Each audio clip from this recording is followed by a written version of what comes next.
Welcome to the Highlights from Ukraine podcast, your daily audio summary of the latest news reported in the Ukrainian media. You can support our podcast by sharing information about it on social media.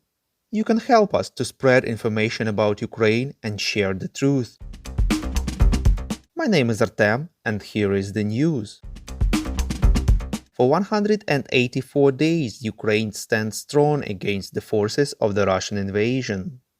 Ukraine has connected one of the 6 power units of the Zaporizhzhya nuclear power plant to the power grid, reports Interfax Ukraine. According to the Ukrainian nuclear power plant operator Energoatom, the nuclear scientists of the Zaporizhzhya power plant are real heroes. They tirelessly and firmly hold on their shoulders the nuclear and radiation safety of Ukraine and the entire Europe, and selflessly work so that their native country has life-giving energy. As reported on August 25th, as a result of shelling by Russian troops, the last power line connecting the Zaporizhzhya power plant to Ukraine's power system was damaged. 2 operating units, number 5 and number 6, were stopped by emergency protection systems.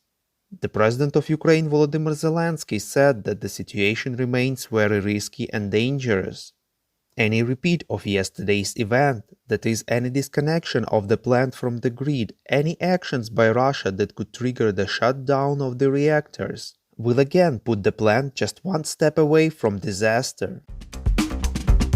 Volodymyr Zelensky said that Ukraine has exported the first 1 million tons of food products from the 3 seaports in Chernomorsk, Odessa and Pivdenny with the help of International Grain Initiative. According to him, the initiative has been operating for almost a month. In his evening video address, the president said that the goal is to reach the volume of 3 million tons of export by sea every month.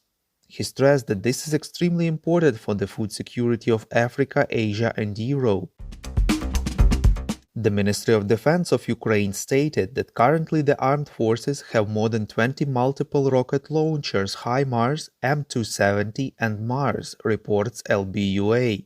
The ministry denied Russian media reports that Russian troops have destroyed many of such systems supplied to Ukraine by the Western partners. The ministry also added that more than 50 Russian warehouses with weapons and ammunition have been destroyed. The General Staff of Ukraine informs that the enemy tried to advance in several directions in the Donetsk region, but without success, reports Union. In the Kharkiv region, the Russian troops tried to get closer to Dementivka, but were forced to retreat. In the Mykolaiv region, Ukrainian defenders destroyed the enemy's reconnaissance group.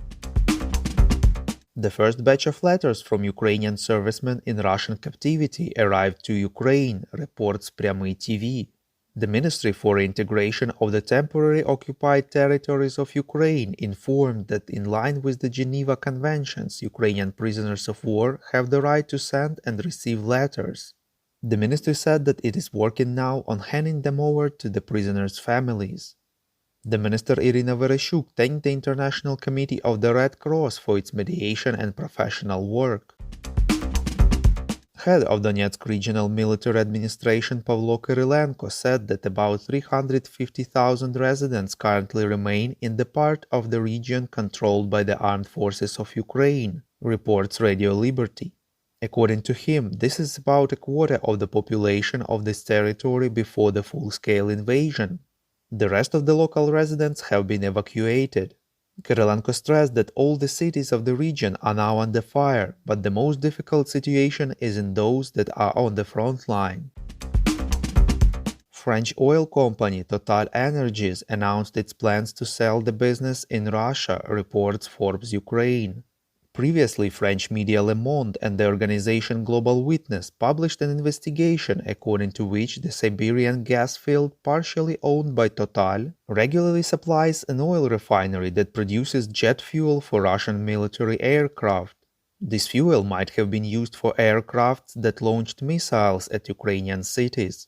Minister of Foreign Affairs of Ukraine Dmytro Kuleba thanked the people of France for their support of Ukraine. He said that against this background, it is a disgrace to France when French companies assist the murder of Ukrainians and the ruining of cities. President of Ukraine Volodymyr Zelensky had a video conversation with US TV presenter, actor, and comedian Jimmy Fallon, reports NVUA. Together they discussed options for cooperation that would draw the world's attention to events in Ukraine. Zelensky said that time passes and people unfortunately get accustomed to the fact that there is a war going on in Europe in the 21st century. He said that with the help of people like Jimmy Fallon, it is possible to prevent this. Zelensky also invited Jimmy Fallon to visit Ukraine. Our Patreon supporters get access to a cool new series on wartime life in Ukraine. To join the club, follow the link in the description below. We call on you to demand from governments of your countries to impose the toughest sanctions possible on Russia and its citizens to stop their invasion of Ukraine. Thank you.